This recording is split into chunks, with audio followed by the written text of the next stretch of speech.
ಬಲಕ್ಕೆ ಹೋಯ್ತು ಹೊಡೆದ್ರು ಬೆಳೆದ್ರು ಹೇಳುವಂಥ ವ್ಯಕ್ತಿ. ಇವ್ರಿಗೇನು ಗೊತ್ತು ಜನಸಾಮಾನ್ಯರ ನೋವುಗಳು. ವಿಕ್ರಮ್ಜಿತ್ ಸಿಂಗ್ ಸಾಹ್ನಿ, ಅದಕ್ಕೆ ರಾಜೇಂದರ್ ಗುಪ್ತಾ, ಇವರು ಎಲ್ಲರೂ ಜನಸಾಮಾನ್ಯರಂತೂ ಅಲ್ಲವೇ ಅಲ್ಲ. ಅವ್ರನ್ನೂ ಗೊತ್ತಾಗಲಿಕ್ಕೆ ಸಾಧ್ಯ ಇಲ್ಲ. ಜನರು ತೆಗೆದುಕೊಂಡು ಹೋಗಿ ನಾವು ಕ್ರಾಂತಿ ಮಾಡ್ತೀವಿ, ಬದಲಾವಣೆ ಮಾಡ್ತೀವಿ ಅಂದ್ರೆ ನಿಮ್ಮ ಕ್ರಾಂತಿ ಮಾತುಗಳನ್ನು, ನಿಮ್ಮ ಬದಲಾವಣೆ ಮಾತುಗಳನ್ನ, ಹಸಿವಿನ ಮಾತುಗಳನ್ನ ಅವ್ರು ಕೇಳ್ತಾರೆ.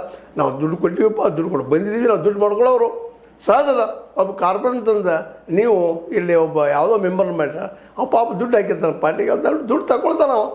ಇವತ್ತು ಇದೇ ಪರಿಸ್ಥಿತಿ ಆಗೈತೆ. ಇವತ್ತು BJP ಆಡಳಿತದಲ್ಲಿ ಸೋತಿದ್ದು ಯಾಕಪ್ಪ ಅಂತಂದ್ರೆ ಇವತ್ತಿಗೂ ಸಹಿತ ಹೇಳಿದಂಥ ತನ್ನ ಮಾತು ಉಳಿಸ್ಕೊಳ್ಳಿಕ್ಕೆ ನಮ್ಮ ಮೋದಿಯವ್ರಿಗೆ ಆಗಿಲ್ಲ. ಹೌದು, ತಮ್ಮ ಎದುರಾಳಿಗಳನ್ನೆಲ್ಲ ಬೆದರಿಸಿದ್ದಾರೆ. ಈಗ ನೋಡಿ ಇಡೀ ಮತ್ತೆ ಒಂದು ಮೂಲಕ ಬೆದರಿಸಿದ್ದಾರೆ.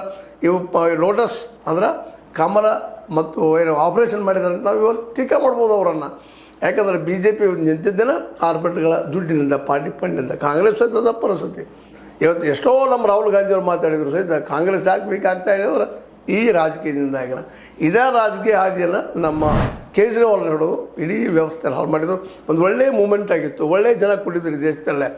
ನಿಜವಾಗಿಯೂ ಅಲ್ಲಿ ಕುಡಿದಂಥ ಯೋಗೇಂದ್ರ ಯಾದವ್ ಇವತ್ತು ಅತಿ ಎಜ್ಮೇಲ್ ಕಟ್ಟಿ ಹೇಳುವಂಥ ವ್ಯಕ್ತಿ ಈ ದೇಶದ ಪ್ರಧಾನಿ ಆಗೋದಕ್ಕೆ ಅತ್ಯಂತ ಯೋಗ್ಯತೆ ಇದ್ದಂಥವ್ರು.